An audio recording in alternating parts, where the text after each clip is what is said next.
शिव महापुराण, यहाँ तक विष्णु पुराण करती है, स्कंद पुराण वर्णन करती है, कार्तिक खंड वर्णन करता है कि तुलसी का क्यारा गोल है, चौकोर है, षडाकार का है। उसका भी प्रमाण हमारे शास्त्र में लिखा हुआ है कि अगर तुलसी का कुंड गोल है तो वो ऐश्वर्य प्राप्त करता है, तुलसी का कुंड चौकोर है तो वो वंश की वृद्धि करता है, तुलसी का कुंडा अगर षडाकृति का है, 6 फलक वाला है तो वो घर में संपदा की वृद्धि करता है।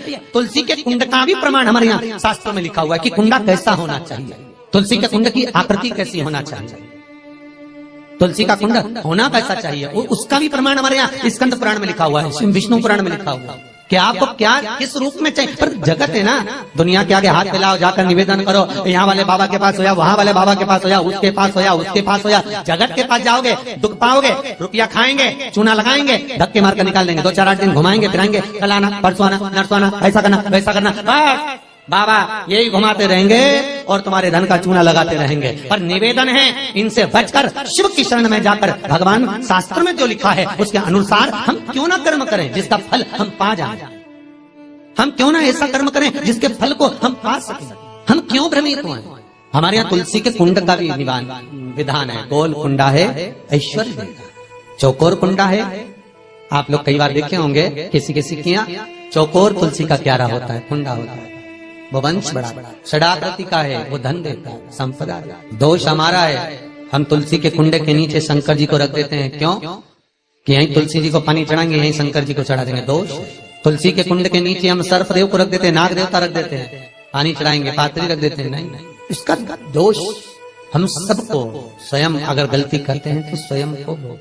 कैसा कुंड हो, 7 तरह के कुंडों का व्याख्यान तुलसी के रूप में कहा गया है। पहला गोल, दूसरा चौकोर, तीसरा षडाकृति, चौथा त्रिवेणी, 3 कोने वाला कुंडा। शास्त्र कहता है जिसके मार्ग घर में टुकड़े हो रहे हो, घर विभाजन की ओर हो रहा हो, तो 3 कोण का कुंडा घर में रखकर पूजा करने पर परिवार एक हो जाता है। 5वां, गार्डन में बिना कुंडे का, बिना कुंड का जो तुलसी का पौधा रोपित होता है, बिना कुंड के एक बगीचा जैसा बो दिया जाता है, तुलसी तुलसी उत्पन्न हो जाती है। महाराज वहां पर संपदा तो रहती है पर चिंता बहुत रहती है, टेंशन बहुत रहती है। क्यों? घर के दरवाजे के बाहर इतनी सारी बगीचे में तुलसा कर दी, कोई निकल कर जा रहा था उसने थूक दिया, कोई निकल कर जा रहा था उसने पानी डाल दिया, कोई स्वान ने, कुत्ते ने, किसी ने, बिल्ली ने गंदगी कर दी, उसका दोष आपको लगेगा। इसलिए कुंड के अंदर तुलसा का वो धन तो देगा, जो तुमने बगीचे में तुलसा लगाई है, गार्डन तुलसा का करा, वो धन तो देगा, संपदा भी देगा, पर चिंता को बढ़ा देगा। 5 मारा। छठा, तुलसी के कुंड को 3 धार पर लटका कर रखना। कई जगह पर आपने देखा होगा तुलसी का जो कुंडा होता है उसको 3 जो तार होते हैं, 3 जो चेन होती है उस पे लटकाया जाता है। महाराज विष्णु पुराण उसका भी व्याख्यान करते हैं। महाराज वहां व्यक्ति के कार्य उन्नति की सीढ़ी की ओर बढ़ जाते हैं। जैसे भोजन की थाली लग गई, भोजन तैयार हो गया, बस खाने बैठे हो और थाली खसक गई, समझ लेना कि तुलसी को अधर पर लटका कर रखा है।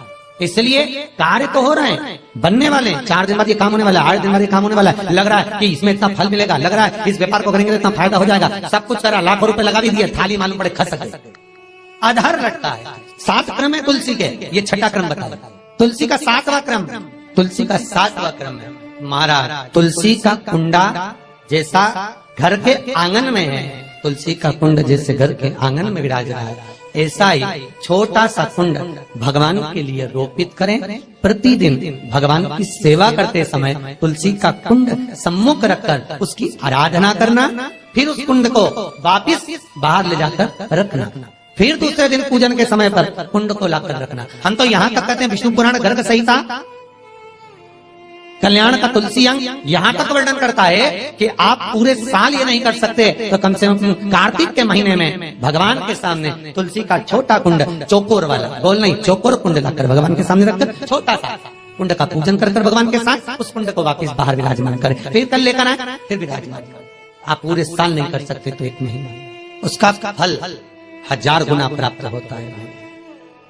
तो किस चीज के लिए कहा गया कि तुलसी का कुंडा एक बाहर हो, एक घर के अंदर मंदिर के सामने पूजन के लिए रखा जाए? तो कहते हैं उस घर में वैभव, सत्ता, संपदा, लक्ष्मी, समृद्धि, शांति की कभी कमी नहीं है, कभी प्राप्ति, सुख की, आनंद की।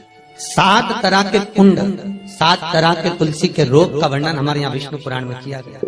आप किस भाव से कर रहे हैं ये आपके महाराज। स्त्रियों के, नारियों के जितने भी रोग होते हैं, बीमारियां होती हैं, रजोधर्म से जुड़ी हुई जो भी तकलीफें होती हैं, उसका भी व्याख्यान देवी भागवत में स्पष्ट कहा गया।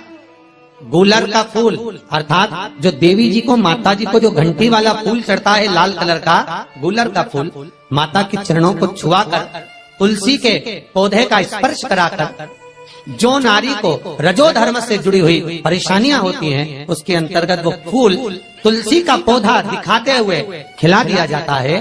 तो 3 दिन में उसको 2 दिन में आराम लग जाता है, 2 या 3 दिन महाराज। तो शास्त्र कह रहा है आराधना में आप हाथ की माला, कर की माला ना भी रखें तो घट की माला, तुलसी की माला, रुद्राक्ष की माला आपके कंठ में होगी। तो 21,600 श्वास जो मनुष्य के शरीर से प्रतिदिन निकल रही है, 21,600 श्वास जो मानव के शरीर से प्रतिदिन निकल रही है, उस श्वास के बल पर आपकी घट की जिह्वा से वो मंत्र जाप हो जाएगा, उसका पुण्य आपके खाते में। तुम्हारे गले में जो तुलसी की माला हो, तुम्हारे गले में जो रुद्राक्ष की माला हो, उसमें मन के 108 होना चाहिए या 108 से भी ज्यादा होना चाहिए। कम मनके की माला मत पहना गले में, बारीक बारीक मनके की कर लो, छोटे से छोटे मनके की कर लो, 100 से भी ज्यादा हो, 108 से भी ज्यादा हो। क्यों? क्योंकि गले में अगर तुलसी की माला होगी, गले में रुद्राक्ष की माला होगी, भले तुम्हारे मुख से नाम ना निकले, भले तुम्हारे हाथ में करमाला ना आए, भले तुम भगवान का नाम जपो ना जपो, भले तुम भगवान को भोग लगाओ ना लगाओ, भले तुम तीर्थ जाओ ना जाओ, पर गले में अगर तुलसी की माला या रुद्राक्ष की माला तुम्हारे गले में है तो चिंता मत करना, तुम्हारी श्वास जितनी निकलेगी, 21,600 श्वास जो मनुष्य के शरीर से प्रतिदिन निकल रही है, वो 21,600 श्वास के मनके का फल तुम्हें रोज का प्राप्त हो जाएगा। बस ध्यान रखना, गले में मनका होना जरूरी है, गले में माला होना जरूरी है। भले रुद्राक्ष का एक मनका हो, भले तुलसी का एक मनका हो, पर गले में हो तो उसका फल मिलेगा, घटेगा ना। पद्म पुराण गर्ग संहिता में भी आप ढूंढेंगे तो मिल जाएगा। गीता प्रेस गोरखपुर की तुलसी अंक निकालेंगे तो उसमें मिल जाएगा। 2 वृक्ष ऐसे हैं जिनके नजदीक में जो दिया जाता है। ऐसी ही जानकारियाँ प्राप्त करने के लिए इस चैनल को लाइक, शेयर और सब्सक्राइब जरूर करें। ओम शिवाय नमस्तुभ्यम।